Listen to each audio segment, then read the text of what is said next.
Certo. Mas eu queria saber, que o senhor me explicasse melhor, que eu queria saber quem foi, tipo assim, que deu autoridade para os pais da igreja para eles poderem colocar os livros que estão na Bíblia.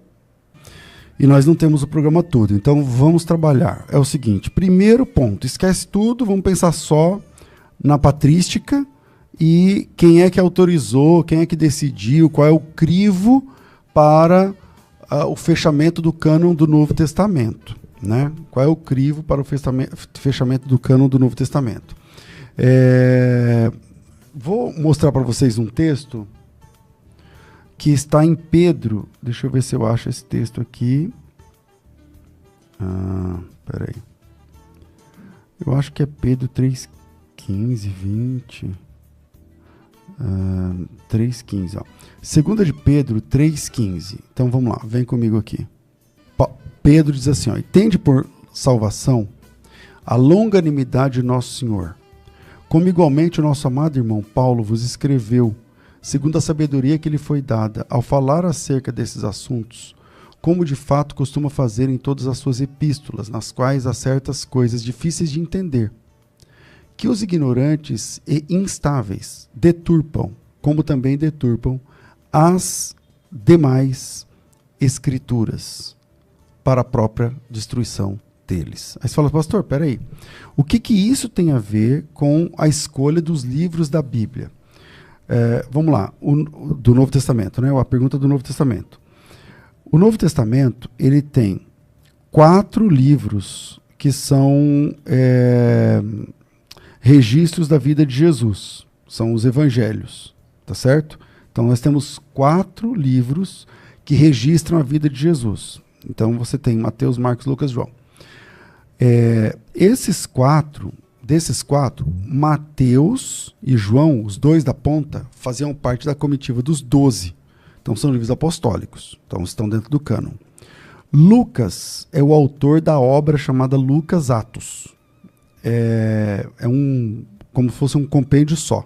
Lucas Atos é uma obra, e Lucas é um convertido grego, convertido a Jesus dentro do 1º século. Um doutor, né, de todos os 4 evangelistas, o Lucas é o único que comprovadamente tem o 3º grau, tem um nível superior, ele era médico. E o evangelho de Marcos, o 2º evangelho, é subsidiado por Pedro na história da igreja, né? É Pedro que dá todo o contexto, enfim, para João Marcos na confecção do seu evangelho. Então você tem o 1º e o último evangelho apostólico, o 2º evangelho de Marcos, petrino, né, por assim dizer, pelo menos a informação, e o texto lucano, que é frequentemente mencionado por Paulo nas suas epístolas, né? Lucas está lá com Paulo, inclusive em Atos dos Apóstolos. Saindo desses 4 textos, então todos esses 4 textos eram recebidos já como autoridade na igreja do 2º século. Saindo dessa... Então nós já temos 5 livros aí. Mateus, Marcos, Lucas, João e Atos. Tá certo? Nessa produção aí. Em 4 autores nós temos 5 livros, dos 27. Aí, pastor, mas falta um monte. Então, aí entra o texto que eu li para vocês, que é a 1ª de Pedro, capítulo 3, versículo 15. Aqui nesse texto, o apóstolo Pedro ele fala o seguinte, ó, que Paulo, ao falar desses assuntos da salvação, ele faz isso, conforme faz em todas as suas epístolas, onde há pontos difíceis de entender, que os ignorantes e instáveis deturpam, como também deturpam, as demais escrituras. As demais escrituras. E a ideia das demais escrituras aqui, pessoal, significa que Pedro, um apóstolo, um dos principais apóstolos de Cristo, ele coloca os escritos paulinos. Eu não estou falando da tradição da igreja, estou dizendo que Pedro coloca os escritos paulinos no mesmo nível de igualdade do Antigo Testamento. Porque ele diz assim, ó, as cartas de Paulo em todas, ó, como Paulo costuma fazer em todas as suas epístolas, todas. Quantas são as epístolas de Paulo? 13 ou 14. Alguns falam 13, outros falam 14, porque tem aí a polêmica de Hebreus. Vamos colocar Hebreus na conta de Paulo por enquanto. 14 epístolas. Todas as epístolas de Paulo, dá 14. E os indoutos, os inconstantes, deturpam as epístolas de Paulo da mesma forma que eles fazem com as demais escrituras. Então, Pedro considera a produção paulina como escrituras dentro da Bíblia. Então, a gente já tinha 5 livros, agora adiciona mais 14. 5 mais 14. Quanto que dá 5 mais 14? 19. Pastor, mas são 27. Pois é, então aqui eu não estou falando ainda de tradição, tá? Não estou falando de pais apostólicos, de 2º, 3º, 4º século, não. O apóstolo Pedro, ele chama de escrituras, ou compara com escrituras, a produção paulina, que é metade do Novo Testamento em número de livros, né? Aí, junto com os evangelhos, já está 19 evangelhos e a obra, né, de Atos dos Apóstolos, que é um livro da história da igreja, o primeiro. Depois, aí você fala assim, tá, mas ainda faltam 8 livros para os 27. Então, quais são esses 8 livros? Então, o mesmo autor do 4º evangelho, que é João, ele escreveu o evangelho, mas ele também escreveu 1ª de João, 2ª de João, 3ª de João e Apocalipse. Então, você tem mais 4 livros joaninos aí. Então, 19 mais 4. 19 mais 4, 23. 23. Aí você tem os escritos, que sabemos que é produção apostólica. Então você tem Tiago, você tem Pedro, 2 cartas de Pedro, você tem Judas, uma epístola de Judas. Então você tem Tiago, Pedro, são 2, e Judas. Mais 4 cartas aqui.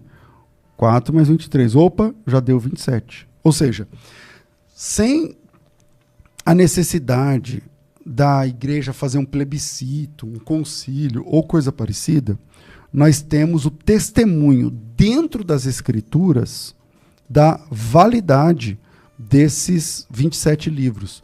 A produção apostólica, obviamente, pastor, mas quem decidiu que a produção apostólica tinha que fazer parte do cânon? Bom, lá em Atos dos Apóstolos está dizendo que a igreja ela é fundamentada ela está firmada no fundamento dos apóstolos. Então é um apóstolo escrevendo, então é um livro para edificação da igreja. A igreja precisa receber esse livro como palavra de Deus. Você está entendendo? Então você tem os evangelistas, você tem o livro dos Atos, que é produzido por um dos evangelistas, aí você tem as 14 cartas paulinas. Eu vou tirar Hebreus, né? Tem gente que fala que Hebreus não foi Paulo, tal. Para mim foi, mas tudo bem. Vamos colocar por enquanto na conta de Paulo. 14 cartas paulinas, então 14 mais 5 já deu 19. Mas você tem as 4 produções joaninas, 1ª, 2ª, 3ª de João e Apocalipse. O mesmo autor do 4º evangelho. Na Bíblia, o João escreve 5 livros. Evangelho, 3 epístolas e o Apocalipse. Então, e por último, as epístolas apostólicas, né? Tiago, Pedro e também Judas. Eu já tinha falado de João. Quando você olha dessa forma, você já tem os 27 livros que nós temos hoje.